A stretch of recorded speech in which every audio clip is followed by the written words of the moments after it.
Media report, Indian media report এবং যে rumour যা আছে তার মাধ্যমে ধারণা করা হচ্ছে যে প্রাইম মিনিস্টার ফ্লাই করেছে তিনটি কারণে। প্রথমত, জনগণের কাতারে দাঁড়াবে সেনাবাহিনী। এখন এই আন্দোলনও তো আমাদের সন্তানদের পাশে দাঁড়াবে। সেনাবাহিনী সরাসরি বলে দিবে যে আমরা এই অবৈধ সরকার, আমরা এই স্বৈরাচারী সরকার, এই রক্তপিপাসু সরকারের পাশে আমরা নেই।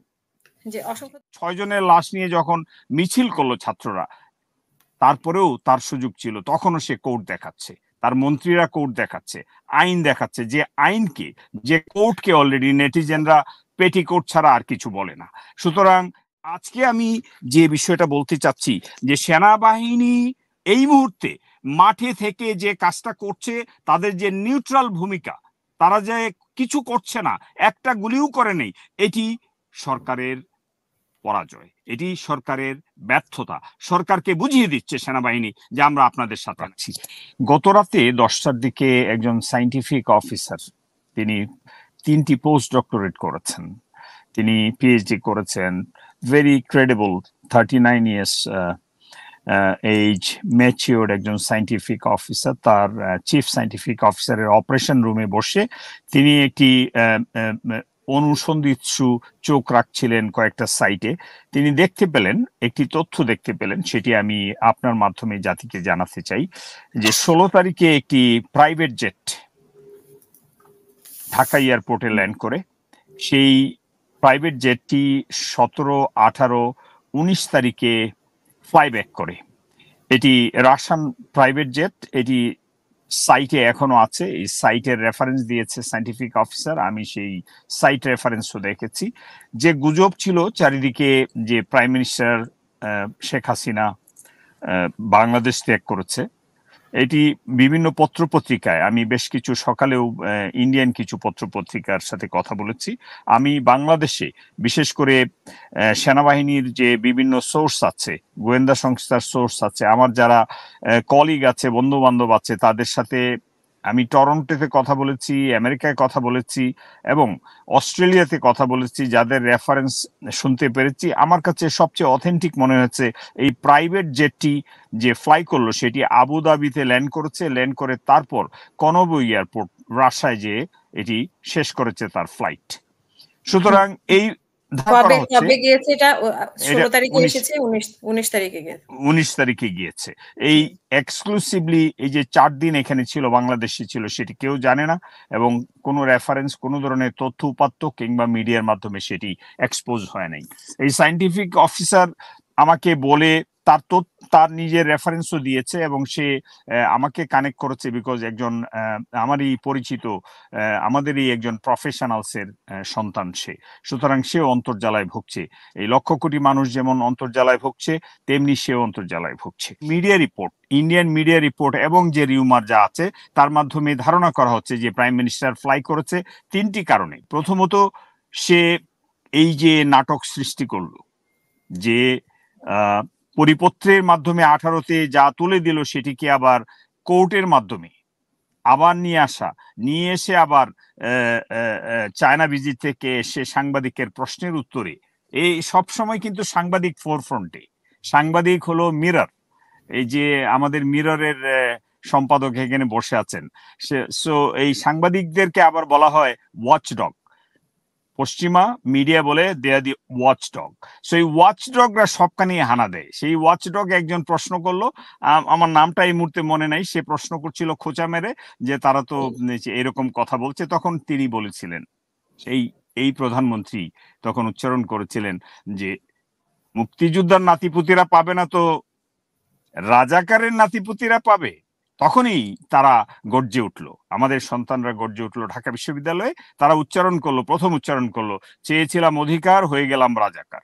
তারপরে লাইনটি তারা বললো, কে যে তুমি কে আমি কে, রাজাকার রাজাকার। এবং শেষ লাইনটি তারা বলল যে কে বলেছে স্বৈরাচার স্বৈরাচার। স্পষ্ট, এত সহজ ভাষায়, এত সুন্দরভাবে জাতি আজ পর্যন্ত কোনো ডেফিনেশন দেখেনি। সুতরাং হয়েছে, মুক্তিযুদ্ধটা হতো কিনা বা এটা কত লম্বা হতো, এটি প্রশ্নবিদ্ধ। কিন্তু সেনাবাহিনী সেখানে সবগুলো সেক্টরকে নেতৃত্ব দিয়েছে। সেনাবাহিনীর একজন মেজর চট্টগ্রামের 16 শহরে দাঁড়িয়ে তিনি বলেছিলেন উই রিভোল্ট। একজন মেজর, তিনি স্বাধীনতার ঘোষণা দিয়েছিলেন, তিনি মেজর জিয়াউর রহমান।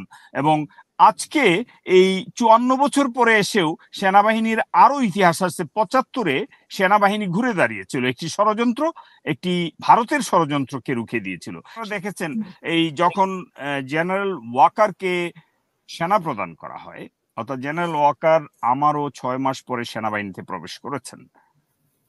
তাকে আমি চিনি, তাকে আমি একাডেমিতে ট্রেনিং এর সময় দেখেছি 1.5 বছর, অর্থাৎ 6 মাস দেখেছি।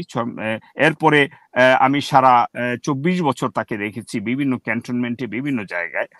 আমার ধারণা, আমার অ্যাসেসমেন্ট যে জেনারেল ওয়াকার একজন সেনা অফিসার হিসাবে তার সর্বোচ্চ অবস্থানে আসার আগে এই গত 10টি বছর তার যে জেঠাস, অর্থাৎ আমাদের বাংলায় যে সম্পর্ক, তার স্ত্রীর খালাতো বোন শেখ হাসিনার ইঙ্গিতেই সে সবসময় ভালো ভালো স্থানে এবং যেভাবেই হোক সে সেনা প্রধান হয়েছে।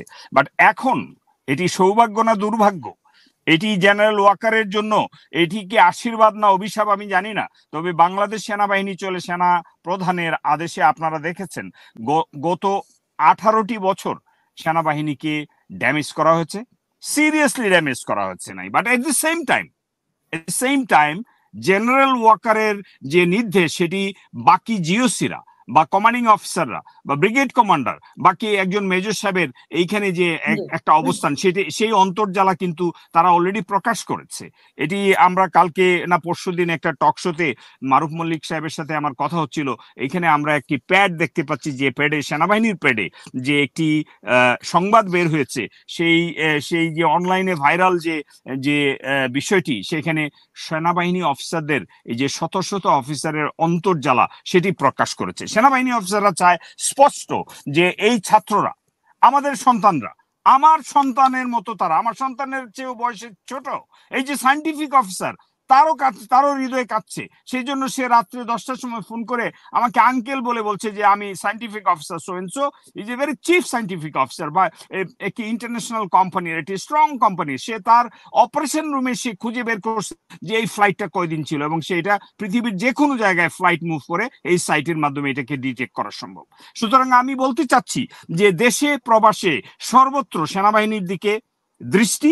সেনাবাহিনী নিয়ে আপনার প্রশ্ন, এর চেয়ে বেশি বেশি প্রশ্ন আছে জনসাধারণের।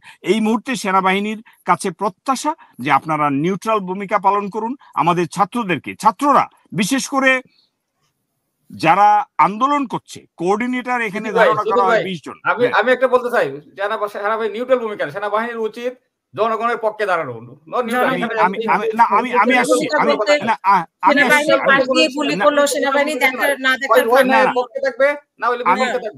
আমি আসছি, যে নিউট্রাল বলতে বোঝাচ্ছি যে গত দুদিনে সেনাবাহিনী যা দেখিয়েছে, এখন মানুষ প্রত্যাশা করে, নোমান ভাই আপনি সঠিক বলেছেন, মানুষ প্রত্যাশা করে সেনাবাহিনী এখন জনগণের কাতারে দাঁড়াবে।